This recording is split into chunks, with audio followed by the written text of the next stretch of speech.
Hey, I'm going to introduce this amazing man, George Dennehy. Would you all give it up for him?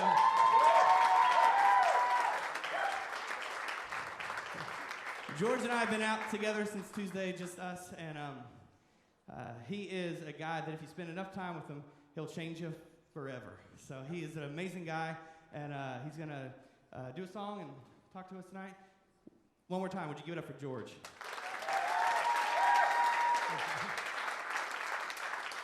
Awesome. Well, good evening, everybody. Evening. Hey, can we have another round of applause for James Collington and John? John will be coming back up here pretty soon, so don't you worry. My name's George Dennehy. I'm thrilled to be back with you all tonight. I recognize a lot of you, but a lot of you are new faces as well, so I'm really excited about that. I live in Richmond, Virginia, but Connecticut has a very special place in my heart. I actually grew up in Coventry. So I grew up in Coventry, and a lot of my close friends and family are here tonight, and I'm really excited for that. You know what? I got to plug this in. Hey, I want to go ahead and just worship with you all. Ooh, you awake yet? Good. I want to worship with you all. One of my favorite songs to sing and to worship to is a song called How He Loves. And if you know this song, I just want to encourage you to sing with me. So if you want to stand, or you can stay seated, or you can lay down if you want. I don't know what you do up here, up here in North Connecticut. I don't know what you do. But this song, to me, just kind of simplifies the truth that God just loves us. I mean, it's right there in the song. But I think for a lot of us, sometimes we can overcomplicate God. You know, we can kind of think about our own struggles and think about what we're going through and kind of maybe feel like God's punishing us, or why is he making us go through this or that? And I don't know, this song to me is just a simplification that, you know what, things happen in our lives. And sadly, we can't control a lot of those things, but the one true constant is that God loves you. You know, God has a plan and a purpose for your life and for my life. And I just want to encourage you with that as we kind of worship this together.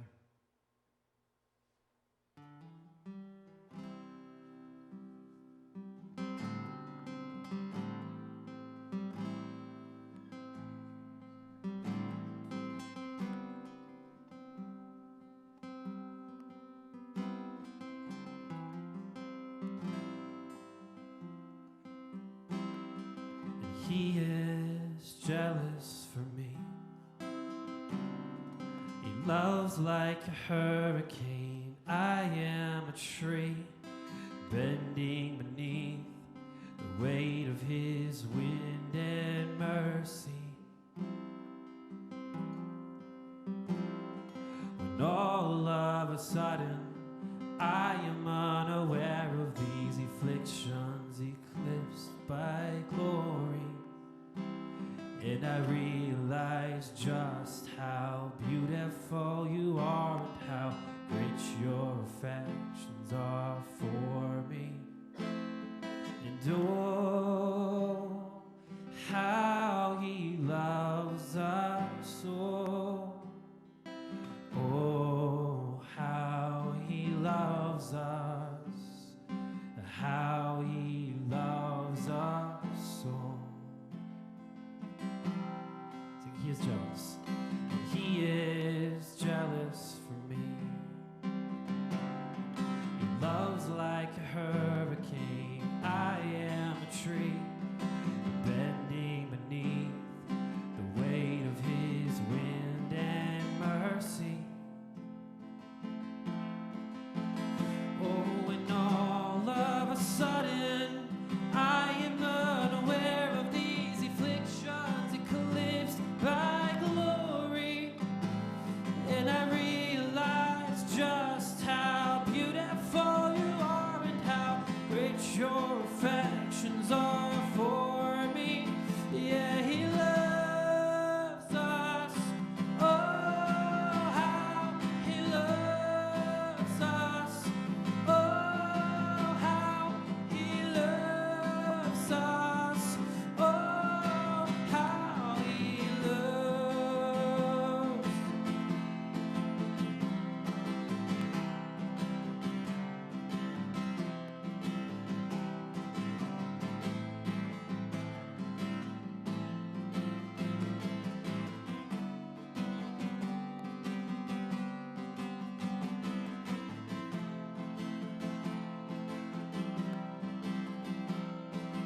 We are his portion and he is our prize.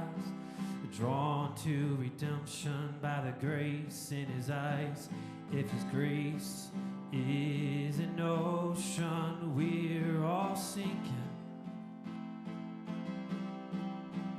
Oh, when heaven meets earth like a sloppy wet kiss, and my heart turns violently inside of my chest, and I don't have time to maintain these regrets when I think about, oh, the way that he loves us. Oh, how he loves us. Oh, how he loves us. Oh, how he loves. Yeah, he loves us. Oh, how he loves us. Oh, how he loves us. Oh, how he loves. You sing that one more time. Yeah, he loves us. Oh, how he loves us. Oh, how he loves us. Oh, how he loves.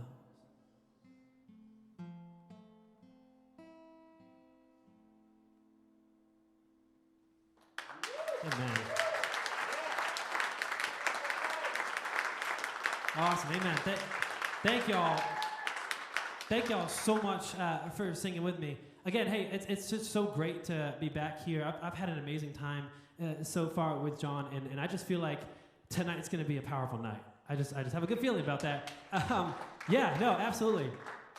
You know, one thing about me that I just want to throw out there is over the course of my life, kids and people, sometimes when they would see me, they'd often ask, hey, are you cold?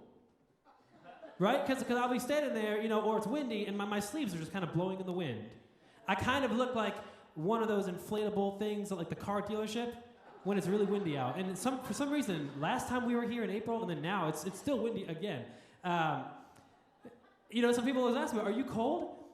And now, being up here, I can finally say, yeah, I'm freezing. I'm really cold. But hey, a little bit about me. So I was born with this broken body. I was born with this, quote, unfinished body. I was born without arms, and I was actually born in Romania. And my biological parents, my biological family, they didn't have the means to take care of me. They were living in poverty, and when I was born, they just knew that they would not be able to love me or care for me or give me a life that I deserved. So what they did was they made that impossible decision to place me in an orphanage. So I was put in this orphanage, and unfortunately, in Romania, and in a lot of other countries, when a child is born different, or imperfect, or flawed, they're oftentimes seen to be cursed. So being in this orphanage, all the nurses, they thought I was cursed. They didn't want anything to do with me. And so they put me in this crib and just kind of left me there. They neglected me. You see, they would walk by with a bottle and just put a bottle in the crib and just not even touch me because they were that scared of me. But, you know, as we know, even then, even there in that place, God still had a plan and a purpose for my life. When I was 2 years old, I was adopted by my family. My parents had 3 kids of their own, and God led them to this idea of adoption.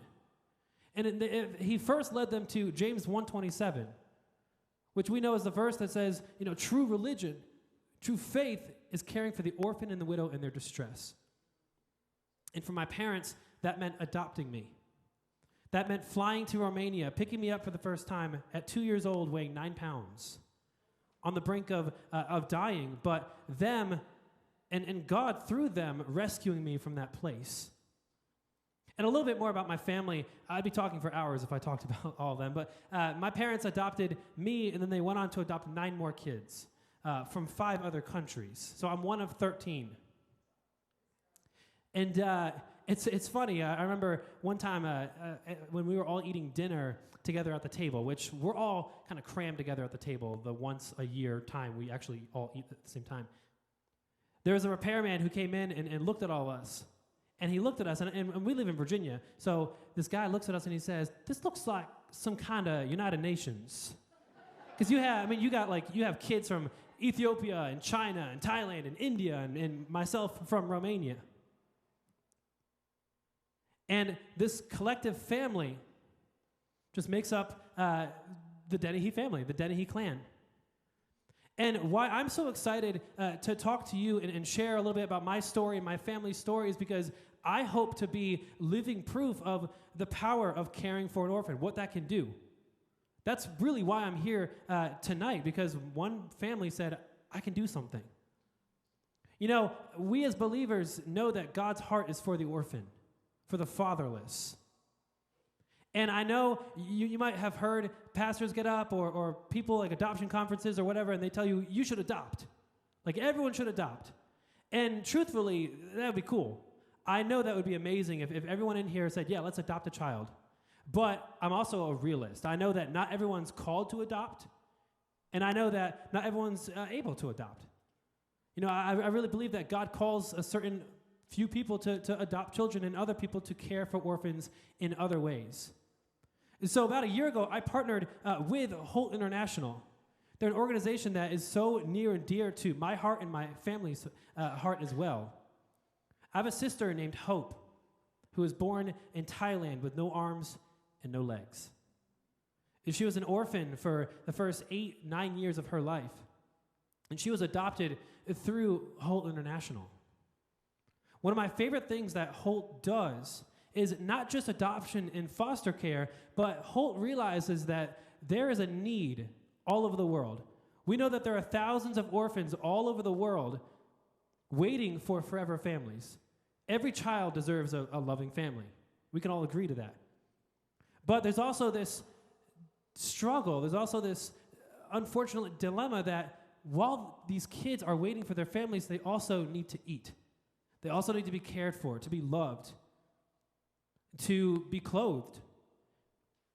And that's why Holt started this sponsorship program where people like you, people like me, who may not be able to adopt right now, can still be a part of the solution to help these kids be cared for while they're waiting to be adopted.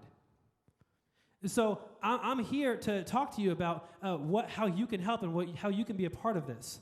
I have these picture folders here with me back at the table.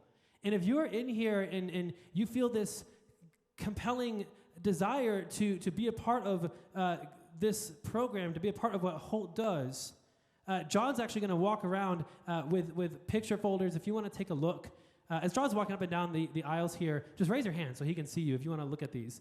Basically, these are children who are waiting for forever families that need help while they're waiting. And the sponsorship program, basically, it's $34 a month. And it's a one-on-one case worker that works with these kids, giving them the need, the care and the love to meet their needs. Last thing I'll say about this, is that for me, for the first 2 years of my life, I didn't have anything like this. I think about it, and I'm like, man, if Holt would have been in Romania or if I would have had a sponsor, how different my life would have been in those first couple of years. You know, I had this brush with death. Miraculously, I survived because of, I guess, God's will, but I came so close to not making it. And my sister Hope, who was adopted through Holt, before she was adopted, she had a picture folder just like this. And there was a sponsor that saw her picture and said, I want to sponsor her. So for my sister, when she talks about her experience in Thailand being an orphan, she just basically says, it was great. It was awesome. I had a friend. And I don't want to say she brags about it, but maybe a little bit.